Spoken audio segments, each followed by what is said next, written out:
Hello guys, welcome back to our YouTube channel digital तैयारी। मेरा नाम है चेतन पारिक। आर.एस. अग्रवाल की ये वाली बुक इंग्लिश वाला वर्जन हम सॉल्व कर रहे हैं। ठीक है, एवरेज चैप्टर चल रहा है, पार्ट नंबर 19 हम शुरू करने वाले हैं। सारे के सारे एग्जाम्स के लिए ये किताब इंपॉर्टेंट है। ठीक है, शुरू करते हैं। देखो क्या है, 18 नंबर पार्ट से धीरे धीरे आप लोग देख रहे हो कि लेवल थोड़ा थोड़ा इंक्रीज होते हुए चल रहा है। तो शुरू करते हैं पहले सवाल के साथ। देखो क्या कह रहा है हमें सवाल, इस पार्ट का पहला। The captain of a cricket team of 11 members is a 26-year-old and the wicket-keeper is 3 years older. एक क्रिकेट टीम है 11 मेंबर्स की, ठीक है। उसमें कप्तान 26 साल का है, जो विकेट कीपर है वो कप्तान से 3 साल बड़ा है। ठीक है, उसके बाद if the ages of these two are excluded, अगर इस ग्रुप में से इन दोनों की एज को नहीं गिना जाए, then the average of the remaining players is 1 years less than the average of whole team. तो ग्रुप का जो बचा हुआ ग्रुप है उनका औसत 1 साल कम हो जाएगा पहले वाले के औसत से। तो आपको ज्ञात करना है कि पूरे टीम का औसत वजन था कितना, ओरिजिनली कितना था, ये आपको फाइंड करना। ठीक है, पहले आप ट्राई कर लो। मैंने हिंदी में भी एक्सप्लेन कर दिया ताकि हिंदी मीडियम के स्टूडेंट्स भी इसको कर सके। फटाफट से ट्राई करो, अच्छा सवाल है ये भी। किस तरीके से करना है तो यहाँ पे समझो। ये मान लो कि 11 मेंबर्स का एक ग्रुप है, क्रिकेट टीम का एक ग्रुप बैठा है यहाँ पे।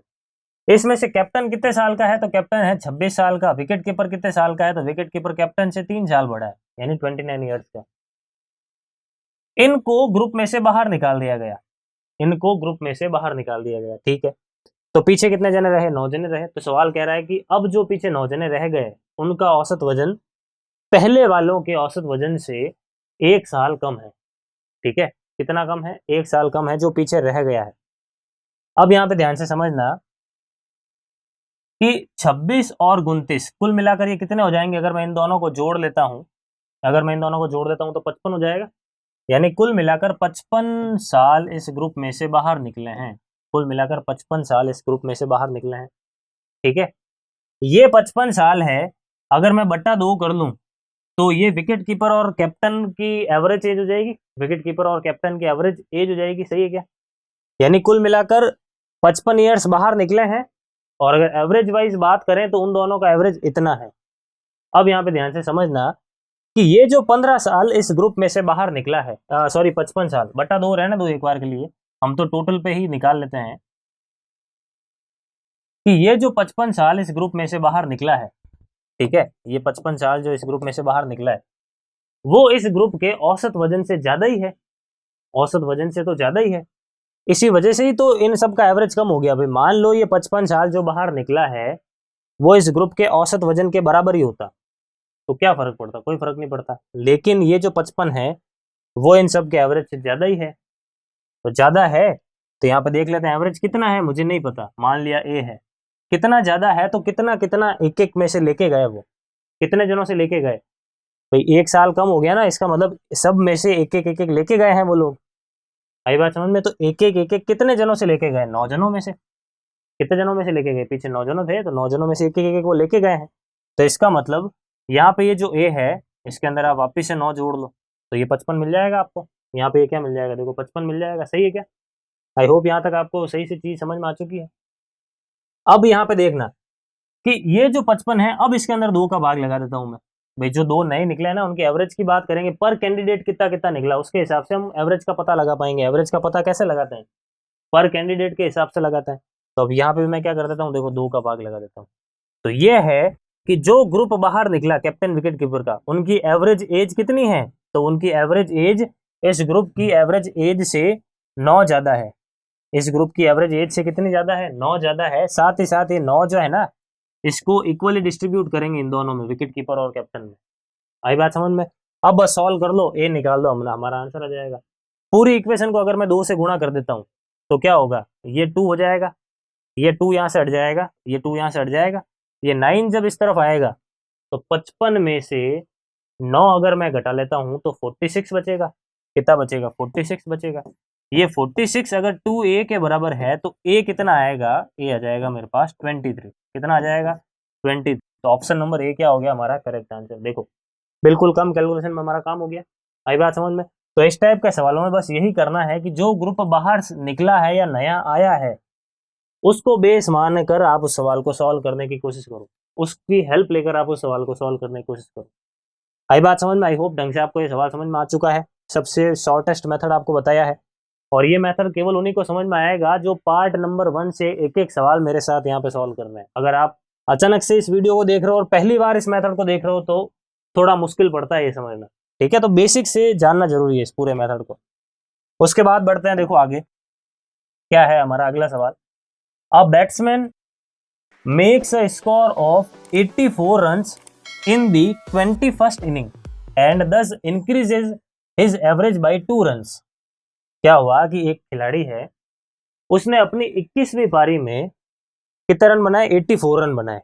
और जैसे ही उसने अपनी 21वीं पारी में 84 रन बना लिए, तो उसका जो पूरी जो उसने जितनी भी इनिंग्स खेली है उनका औसत 2 रन बढ़ गया। पहले जो भी था 20 पारियों तक, अब उसका औसत जो है 2 रन बढ़ गया। तो क्या बोल रहा है? His average after 21st inning, मतलब 21st इनिंग के बाद में, यानी जो नया वाला है वो नया वाला औसत है कितना, ये आपको फाइंड करना है। नया वाला औसत है कितना, ये आपको फाइंड करना है। आई बात समझ में? अब यहाँ पे देखो, ये मान लो कि किसी क्रिकेट खिलाड़ी की 20 इनिंग्स है, ठीक है? ये किसी क्रिकेट खिलाड़ी की 20 इनिंग्स है, 20 इनिंग्स में इसने कुछ बनाया, कुछ रन बनाए, और इन रन्स का औसत मान लिया ए है। लेकिन जैसे ही इसके करियर में 21वीं पारी को जोड़ा गया जिसके अंदर उसने 84 रन्स बनाए हैं, जैसे ही इसके करियर के अंदर 21वीं पारी को जोड़ा गया जिसके अंदर उसने 84 रन बनाए हैं, तो क्या हुआ कि एवरेज जो है वो 2 रन बढ़ गया। जो एवरेज है वो कितना बढ़ गया? 2 रन बढ़ गया, ठीक है? 2 रन एवरेज क्यों बढ़ा? एवरेज 2 रन क्यों बढ़ा? क्योंकि ये जो 84 है वो इस ग्रुप के औसत से ज्यादा ही है। मान लो कि 84 की जगह उसने ए रन ही बनाए होते 21वीं पारी में, तो ए रन अंदर घुसने से क्या इस ग्रुप के एवरेज पर कोई प्रभाव पड़ता? नहीं पड़ा। लेकिन ये जो 84 है, ये जो 84 है, वो इस ग्रुप के औसत वेट यानी ए से ज्यादा ही है। इस ग्रुप के औसत वेट ए से ज्यादा ही है। कितना ज्यादा है? तो 2 रन ज्यादा है। 2 रन ज्यादा है, तो सबको उसने आके 2-2 रन दे दिए। इसका मतलब क्या कर लो, 2-2 जोड़ लो सबके अंदर, तो कुल मिलाकर 21 पारियां हो गई। सबको 2-2 देने की अभी भी क्षमता है इस पारी में। तो 2-2 सबको दे रहा है, तो 21 इंटू 2 कितना हो गया? 42 हो गया। कितना हो गया? 42 हो गया। यहाँ से हम इसको जब सॉल्व करेंगे तो हमें ए मिल जाएगा। आई बात समझ में? यहाँ पे तो फिर भी मैं देखो आपको इक्वेशन बना के बता रहा हूँ, बाकी नॉर्मली मैं इक्वेशन नहीं बनाता हूँ। सही से समझ में आ जाए इसलिए मैं आपको इक्वेशन बना के बता रहा हूँ ये चीज। अब ये 42 जब इस तरफ आ जाएगा तो 84 में से 42 घटा लूँ, यहाँ से एवरेज मिल जाएगा मुझे। कितना मिल गया? 42। ये है पुराना वाला एवरेज। ये क्या है? पुराना वाला एवरेज। तो नया एवरेज कितना होगा? 44 हो जाएगा। आपको नया एवरेज बोला है 21st इनिंग के बाद में, तो 2 रन बढ़ जाएगा। तो 42 और 2 कितने हो जाएंगे? 44 हो जाएंगे। तो हमारा आंसर क्या होगा? 44 रन। आई बात समझ में? कई बार इस ऑप्शन के अंदर 42 भी मिल जाता है इन चार ऑप्शन में, और जल्दबाजी में कई बार 42 टिक भी लगा देते हैं स्टूडेंट। लेकिन ध्यान रखना है, यहाँ पर नया वाला औसत पूछा है आप, ठीक है? आगे बढ़ते हैं, देखो हमारे अगले सवाल की और। नेक्स्ट क्वेश्चन क्या है? अगला सवाल हमें कह रहा है a cricketer whose bowling average is 12.4 runs per wicket and takes 5 wicket for 26 runs and thereby decreases his average by 0.4 runs. The number of wickets taken by him till the last match was. सबसे पहले कह रहा है कि cricketer है, उसका bowling average 12.4 run पर wicket है। बॉलिंग एवरेज का मतलब है कि वो एक विकेट लेने में कितने रन खाता है। तो यहाँ पे कह रहा है भाई वो 12.4 रन खाता है और एक विकेट ले लेता है, ये इसका एवरेज चल रहा है मतलब। और आगे उसने जैसे ही अपना अगला मैच खेला तो उसने 26 रन देकर 5 विकेट लिए, और जैसे ही इसने ऐसा किया उसका एवरेज कम हो गया थोड़ा। कितना कम हो गया? 0.4 कम हो गया। उसका एवरेज थोड़ा सुधर गया, मतलब कम रन दे रहा है वो। तो आपको बोल रहा है कि उसके लास्ट मैचेस तक, नया वाला मैच नहीं, लास्ट मैचेस तक उसने अब तक कितने विकेट्स लिए हैं, ये आपको फाइंड करना है, ठीक है? तो यहाँ पे समझते हैं, देखो लास्ट मैचेस तक उसने पुराने जो भी मैच खेले हैं वो इस तरफ हिसाब किताब लिखूंगा। जो नया लेटेस्ट मैच उसने अभी खेला है न्यू वाला, उसका हिसाब किताब मैं इस तरफ लिखूंगा। बीच में उसके करियर का हिसाब किताब लिख लूंगा। लास्ट मैच तक उसका एवरेज कितना चल रहा था? 12.5 रन पर विकेट चल रहा था। पर विकेट देखो नीचे क्या आ रहा है? पर विकेट। पर विकेट आ रहा है, मतलब यहाँ पे जो रेशियो मिलेगा ना वो विकेट्स का मिलेगा, एलिगेशन। अब यहाँ पे देखो 0.4 डिक्रीज हो गया। पहले 12.4 था, 0.4 डिक्रीज हो गया, तो अब कितना हो गया? 12 हो गया। यहाँ पे बीच में लिख दो 12, ये है उसका नया एवरेज, ये है नया एवरेज, नया इस पारी के बाद वाला एवरेज। पर्टिकुलरली नई न्यू जो पारी उसने खेली, न्यू इनिंग, पर्टिकुलरली इस इनिंग का एवरेज कितना है, पर्टिकुलरली इस इनिंग का एवरेज अपन को दे रखा है 5 विकेट लिए ना 26 रन देकर, तो 26 में 5 का भाग लगा लो, ये आ गया रन्स पर विकेट, तो 26/5 कर लो, कितना हो जाएगा 26/5, ये हो जाएगा 5.2 रन्स पर विकेट। सही है, इस एलिगेशन को करना है सॉल्व। 12.4 में से 12 घटाओगे तो कितना आएगा 0.4, और 12 में से 5.2 अगर आप घटाते हो तो आपको कितना मिलेगा, देखो 4.8 और 2 कितने हो गए, 6.8 हो गए, यहाँ पे कितना मिल जाएगा 6.8, पॉइंट से पॉइंट हटा लो, 4 से काट लो एक बार में, 4 से काट लो 17 बार में, तो 17:1 हो गया, मतलब लास्ट मैचेस तक और जो नया उसने मैच खेला है उनके विकेट का रेशियो कितना है, 17-1 है। नई जो लेटेस्ट इनिंग उसने खेली है उसमें उसने कितने विकेट लिए थे, एक्चुअल में 5 लिए थे, मतलब एक यूनिट की वैल्यू कितनी है, 5 है, तो फिर इस 17 यूनिट की वैल्यू कितनी होगी, 17 इंटू 5 कर लो, 17 इंटू 5 करने पर कितना आ जाएगा, 85 विकेट्स आ जाएगा, कितना आ जाएगा 85 विकेट्स आ जाएगा, यानी ऑप्शन नंबर डी क्या हो गया हमारा, करेक्ट आंसर हो गया। आई बात समझ में, अगेन शॉर्टेस्ट मेथड है। बढ़ते हैं आगे, क्या है अगला सवाल, a team of 8 persons joins in a shooting competition, ठीक है, शूट करने वाला कॉम्पिटिशन है, 8 जने हैं किसी कॉम्पिटिशन में पार्टिसिपेट कर रहे हैं, ठीक है, the best marksman scored 85 point, मतलब जो सबसे शानदार शूटर है उसके पॉइंट्स कितने हैं, 85 है, ठीक है, if he had scored 92 points, अगर उसने 92 पॉइंट्स बना लिए होते, the average score for the team would have been 84, तो उस टीम का एवरेज कितना होता, पूरा एवरेज पॉइंट्स कितने होते, 84 होते। तो क्या बोल रहा है, the number of points the team scored was, तो टीम ने कुल मिलाकर कितने पॉइंट्स स्कोर किए ये फाइंड करना है। सवाल एक्सप्लेन कर दिया मैंने हिंदी में भी, फटाफट से ट्राई करो क्या आंसर एक बार, अब यहाँ पे चेक करो, बहुत ही अच्छा सवाल है। क्या है देखो, ये ग्रुप है, ठीक है, ये पॉइंट पॉइंट बार बार मैं नहीं बोलूंगा, ये समझ लो पॉइंट की जगह एज है, ठीक है, कुछ भी समझ लो, वेट समझ लो, एज समझ लो, कुछ भी समझ लो।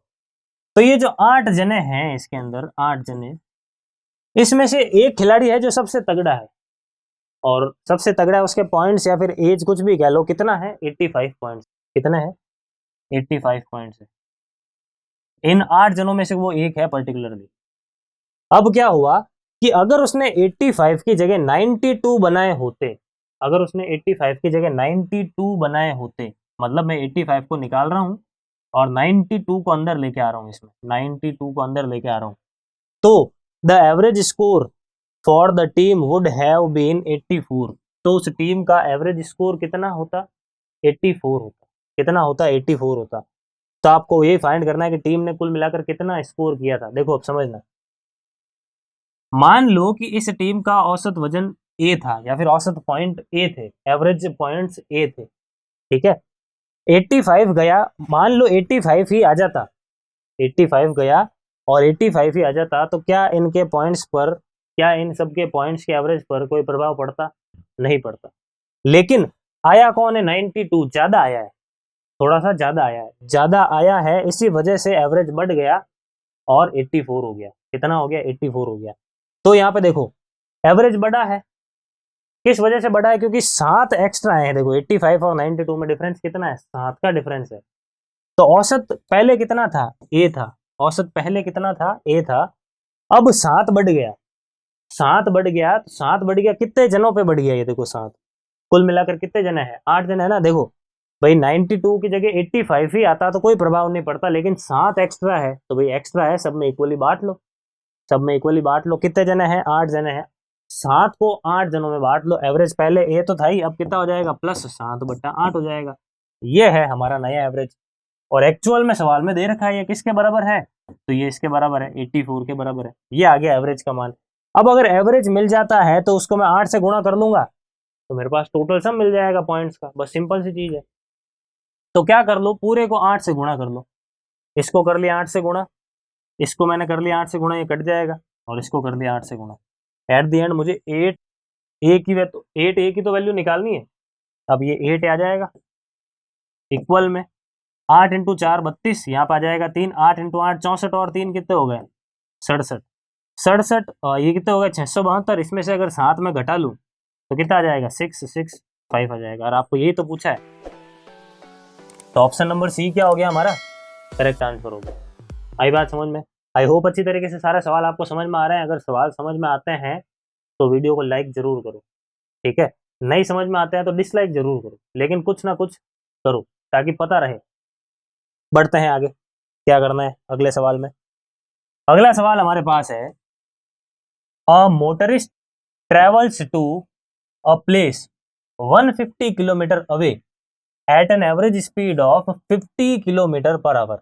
एक गाड़ी चलाने वाला है, वो 150 किलोमीटर दूर जाता है, 50 किलोमीटर प्रति घंटा के एवरेज से जाता है, ठीक है। And returns at 30 kilometre per hour, और जब वो वापस आता है तो 30 किलोमीटर पर आवर की स्पीड से आता है, 30 किलोमीटर पर आवर की एवरेज स्पीड से आता है, ठीक है। His average speed for the whole journey in kilometre per hour is, तो इसकी पूरी जर्नी में उसका एवरेज कितना है ये फाइंड करना है। बहुत ही सिंपल सवाल है, ऐसे सवाल हमने टाइम एंड डिस्टेंस में खूब सारे किए हैं, तो अगर आपने वो देखा है तब तक तो इसको कर भी लिया होगा सवाल को। इस सवाल में इस 150 किलोमीटर की कोई जरूरत नहीं है, इसके बिना ही काम हो जाएगा, क्योंकि जितनी दूरी तय करके गया है उतनी ही दूरी तय करके वापस आया है। और इस केस में एवरेज निकालने के लिए मैंने आपको डायरेक्ट फॉर्मूला बता रखा है, क्या कर लो 2ab upon a plus b कर लो, काम हो जाएगा, ठीक है। 2 इंटू ए कितना है 50 है, b कितना है 30 है, a प्लस b कितना है 80 है। 0 0 2 से काट लो 4 बार में, सही है क्या, 2 से काट लिया 4 बार में। उसके बाद में 50 इंटू 3 कितना हो गया 150, और बट्टा में करना है 4, तो कितनी बार में जा रहा है देखो 3 बार में, फिर 3 आगे चला गया 7 बार में, और फिर 5 बार में 37.5 किलोमीटर पर आवर, यानी ऑप्शन नंबर सी क्या हो गया हमारा करेक्ट आंसर हो गया। क्लियर है? तो आई होप गाइज सारे के सारे सवाल आपको अच्छी तरीके से समझ में आ चुके हैं। आगे आने वाले सवालों को अपकमिंग पार्ट्स में सॉल्व करेंगे। Thank you. Please like share subscribe digital तैयारी।